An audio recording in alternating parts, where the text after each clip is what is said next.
Yo, what's going on everybody, it's Drama. In today's video, we're going to be going over how to effectively use PSYLOCKE in different scenarios and how each of her abilities work, alongside the mindset and the goals you need to have going into every single game you play with PSYLOCKE. So first up, her primary attack. I will compare this to like a buckshot shotgun with minimal damage drop off. One thing you need to realize with PSYLOCKE is that her primary attack doesn't necessarily have a lot of damage drop off. It's more about the fact that your pellets are just missing. Check this out real quick. All right, everybody. So here, if you check this out right here, is that when we're at close range, we can see the pellet spread. It's kind of like a little triangle with like a dot in between. When we go back further, obviously it gets more widespread. Go even further, right? So if we come closer to our enemy, obviously we're gonna deal more damage. Everyone knows that. But when you're at range with PSYLOCKE, what you should be doing is aiming a little bit lower, so that way the more your pellets are hitting. See, we're still doing excellent damage, but we're still doing excellent damage. We come even closer. See, we're doing similar damage. Obviously, it's a little bit quicker because more pellets are hitting. And there is minimal damage drop off. It's not big. It's only an extra like 2 shots. So one thing with PSYLOCKE is, remember, you gotta get... Obviously, she's a close range character, but if you're shooting from a distance, you want to aim lower so more of your pellets are hitting. So you want to aim about center mass. Obviously, this changes for characters like Luna Snow or any like characters that's like kind of has a lean character model. You're gonna want to aim like around her chest, right? But for example, if you have a character like Penny or Groot, we'll look at Groot. Groot's got a fat head, so with Groot, probably want to aim right where his head is. You're gonna do a lot of damage. You can kill him really quickly. So next up, we're gonna dive into her wing shurikens. Why do they call it wing? Is it wing? Is it wing? Yeah, wing shurikens. That's such a weird name. But next up, we're gonna dive into her wing shurikens. There's 2 ways I like to effectively use this. One, with a quick little simple double tap of your button. So mine here is set to L1. Set to whatever you like, L2, L1, or your Xbox, whatever you like, doesn't matter. A simple double tap. You see the Galactobot has like 250 HP, or I think it's 200. It ripped half his HP right there. We mix that in with some regular shots. We're deleting him. He's gone quickly, right? You even look at Groot, a healthy character. Mix this in, even some regular body shots to do them both. He's gone within 3 seconds, right? So this is a very powerful move, and don't forget to be constantly just tapping your L1 button, because the recharge time is only 8 seconds, which isn't really that long. The second way I like to use it is, many people don't know this, but your shurikens actually, like when you throw them, they return to where you're looking and then come back to you. So I'll provide an example over here where we have multiple targets. So we throw the shuriken, right? If I look over here, it's gonna hit him as well. And look how much damage we did with that. Just off one, also the return of the shuriken. So we try this one more time. Bang, bang, bang. So within 2 shots, we did like, but the 1 shot does like a quarter of the Galactobot's HP. So I'm sure you guys can already see how wildly effective that can be when dealing with multiple targets. Is you just drop your shuriken, deal some damage, look at like another enemy, say over here. Then you have a time limit. Look at another enemy over there, and you can be able to get a final kill or a final hit on somebody, right? So that's super important, super powerful, something to bear in mind. All right, guys, next up is her dash. I love this woman's dash. It is so powerful for so many reasons. Obviously, it's a great damage tool to kill enemies that are really weak, such as a Strange or a Magneto, who are hiding behind their shield, because it does a good chunk of damage. But as a movement tool, it is extremely powerful. If you have 2 of these charged up, just check this out. For example, gone, bye. They lost me. They can't find me. So I recommend to be patient with your dashes. Don't rip them too fast or be too hasty with them, because these are an excellent tool to get you out of trouble or danger. Also, bear in mind, when dashing, you're doing damage to people all along the way, from the start of your dash all the way to the end. See, I just dashed through both of these enemies, and I just did a little bit of damage to both of them, right?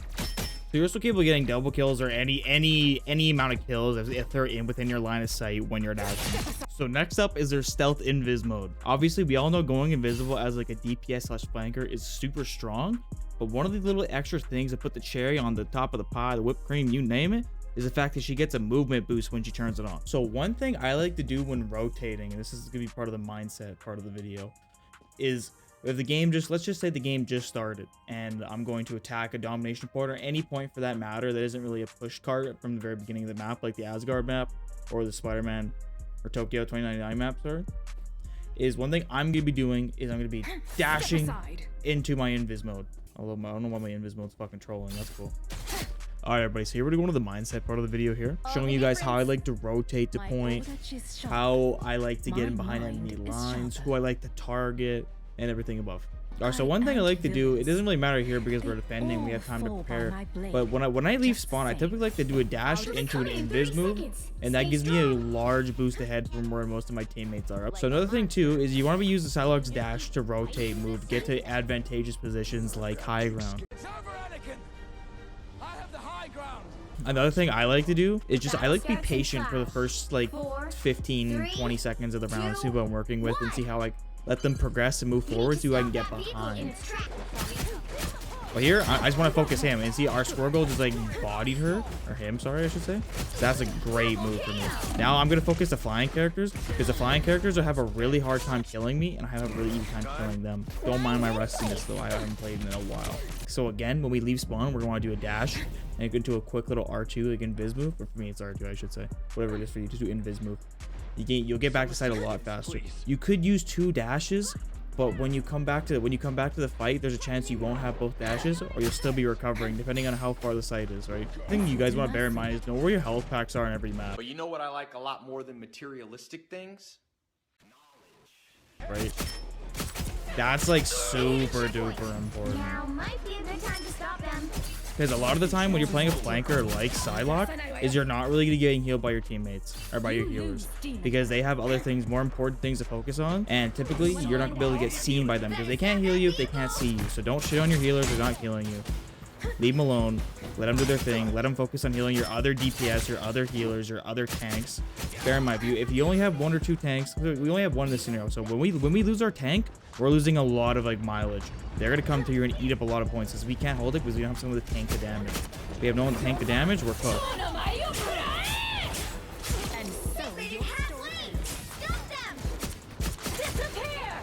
So a way I like to use my ult is you're like, obviously you could try for like a 6k every single time and try and get that ultimate like 6k ace with your ult, but that's like honestly unrealistic. Let's be honest, that's not gonna happen very often. So how I like to do with it is typically most supports will be playing in the back of the map or like the back of the objective, like behind the rest of their team. So if you sneak up, get to them, just using them both as their supports real quick, they're gonna get bodied almost every time. How sad. Also, using your dash to finish kills is super important like that. Like, why even waste your time trying to aim on her? We can simply just do a dash and do like a 75 HP damage. She's already one shot, so it's a guaranteed kill. Step aside. I hear her. Audio cues are important too, man. Don't forget your audio cues. So here I'm behind them. They don't even know I'm here, which is really bad awareness, but it is quick match, so what do you really expect? Man, raccoons are always hard to kill, bro. Fuck me. Again, knowing where our health packs are. Can't rely on our teammates to heal us. That's no hate or shade to them. Just like I'm typically in positions where I'm not gonna get healed. W heal. Appreciate that. Here. Flying characters, believe it or not, it may not actually always seem like it. They're gonna have a really hard time against you. Like that's honest to God a fact, believe it or not. Oh, I see, I'm dumb. That's bad management because I had a dash there, which I didn't. I thought I did for some reason. If I had a dash there, the chick is dead every time. As you can already see, we're already out. We're gapping this whole team in DPS right now, right? The entire game, everyone's getting gapped by me. And it's not even strictly due to my mechanics. I think I have okay mechanics, so I'm quite rusty right now. It's all the mindset. So here, they don't even know I'm here, right? So now I can get in here, get right to this guy. They don't even know I'm here. They're gonna attack me. I'm gonna ult. And then hopefully I can try and bait a support ult too. One way I like to use my ults is I like to just bait out support ults, because support ults win games. Never forget that. If your supports aren't chaining ults well, you're gonna lose games. Honestly, God. Like he's wasting his ult too, and he has low-key has a support ult because he's giving shield to his whole team and himself. That's better.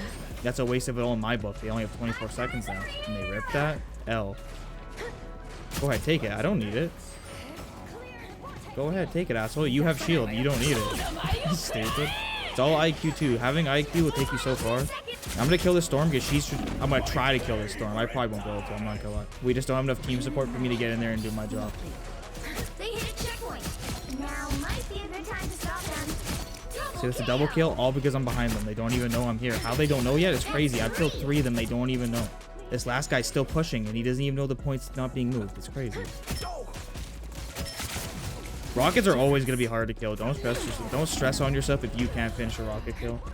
they're always going to be hard to kill. The fact they can climb up walls and rotate the way they're coming up the wall is always going to be hard. They have a dash they can use. Always going to be hard to kill them. They're really hard to kill. Try your best. Don't stress it though. As you guys can see, I'm not even playing mechanically very well, but I'm still doing a good job. I'm still diffing this whole team, and this whole game, I should say. This whole game is getting diffed by me. I have double the kills. I'm not even playing mechanically great at all.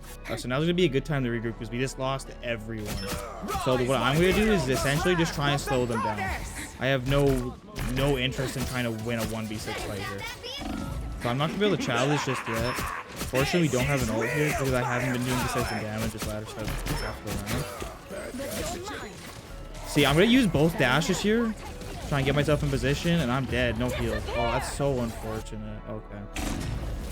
See, I got a little bit too greedy for the ult, but they see support ults win games. The fact that they drop the support ult on the point where they have to be by the end of the game is we can't win that. There's nothing we can really do. But again, guys, if you look here, I did the most damage on my team, had the most final hits, and my accuracy wasn't even great. Normally, I'm shooting a little bit above 40, and today I'm not because I haven't played in a few days. Don't forget, show love to your teammates as well, even if they didn't play great.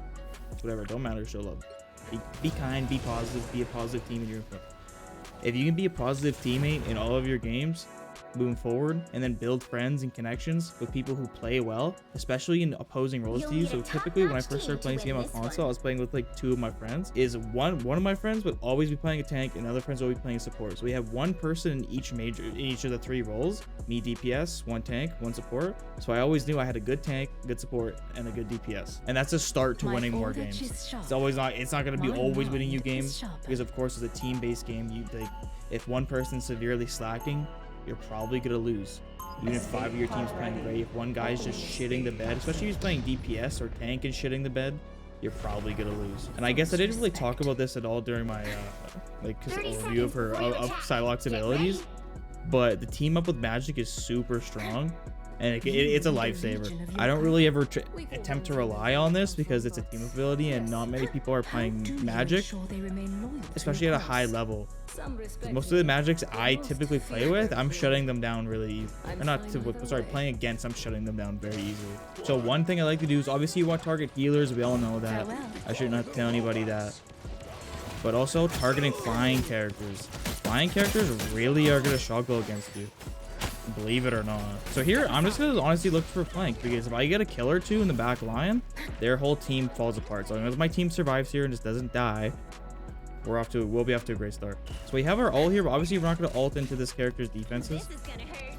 But what we are going to do though, play a little bit of patience, destroy the penny mine, because penny mines are super strong. Oh, I just got cooked. See, that's a good penny. That penny just shit on me. Don't ult for the pennies.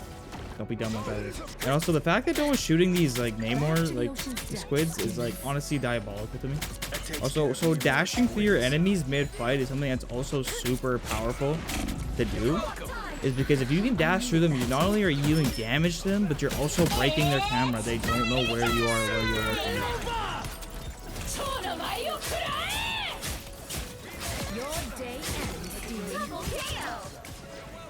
And when it comes to using my ult, just getting a quick little double kill is like super important. Not super important, but it's something I'm always happy with. Like quick 2 or 3 kills, W's. 1, I don't want to solo ult somebody. That's just that's just disrespectful and kind of trashy. But 2 or 3, I'm never really gonna complain about. So again, guys, don't forget you're a flanker. There's no reason for you to be taking head-on fights. Sorry, there's absolutely no reason for that. So Namor uses ult. He's gonna struggle once again. Lily has no chance against us. There's nothing you can do. One, he's a terrible character. Please don't. If you're thinking about playing Human Torch, just don't, for the love of God, because you're gonna get shit on every time. He's a actually terrible character. Here, I'm just here to harass them. I'm not even stressing. Just wasting their time. And look, so I'm not even mad that I just wasted my ult, because I honestly would not consider that a waste, because I just got her to pop her defensive ult for honestly what was no reason. So to me, I'm not complaining. That's a win in my books every time. The defensive ults win games. So 2 places you may struggle in DPS 1v1s with PSYLOKKE is gonna be a character like Scarlet Witch, because she has 2 getaways. She has her like getaway she can use twice immediately back to back. That's AIDS to deal with, as well as the fact that she's auto lock on, and then she has her splash damage attack. And another character you might struggle with is Star-Lord. A good Star-Lord will fuck your shit. I'm not gonna lie. I have no better term to use that. He'll fuck your shit. He is so strong against PSYLOCKE for whatever reason. It's like, it's kind of diabolical. So guys, please don't forget forgetting to shoot your squids, shoot your Loki pellets, just do all that. It is so important. And use the element of surprise to your advantage. You want to go invisible in someone's face for 2 seconds like how I just did? That's a super sick play. Also, don't forget to help your teammates, guys, in general. Like, so for example, we didn't get it there, but we know Bucky's ulting, and we see where, if we see where Bucky has like someone ulted and their health bar has that like little darker portion near the end of it, if we help him get that kill or help him get the health bar to that same, like the health where it just was, he then has another ult. We can keep chaining that. Also, Loki as a support is a fantastic counter to PSYLOCKE's ult, because he can just rip his ult whenever not his ult, sorry, his like little, his green runes, whatever you want to call them. He can just rip them whenever he so pleases and completely counter PSYLOCKE's ult. But that's okay, because that's a great defensive tool. And if we can get him to rip that ahead of time, that to me is a win. So one thing as well I like to do with PSYLOCKE is I like to be forcing the defense and other characters to use some of their survival tools or their ults. Like, she's ripping her ult for honestly god what is no reason, because they have their spawn right there. No one should really, on their team at least, no one should be dying. But again, see, she wasted her ult a little bit too early here, because now she's not gonna have ult near the end of the game. And I think they only have one. They have a Loki ult. I don't know if the Loki ult is. I'm not gonna lie. And that, guys, is how I typically like to play PSYLOCKE. This video helped you or you enjoyed it at all, show some love to small content creator looking to hit about 100 subs before April. Hopefully that should not be too hard, because we are like 80 something. But thank you guys so much at the end of the day. Appreciate you. Have a great day. Love you guys. Peace out.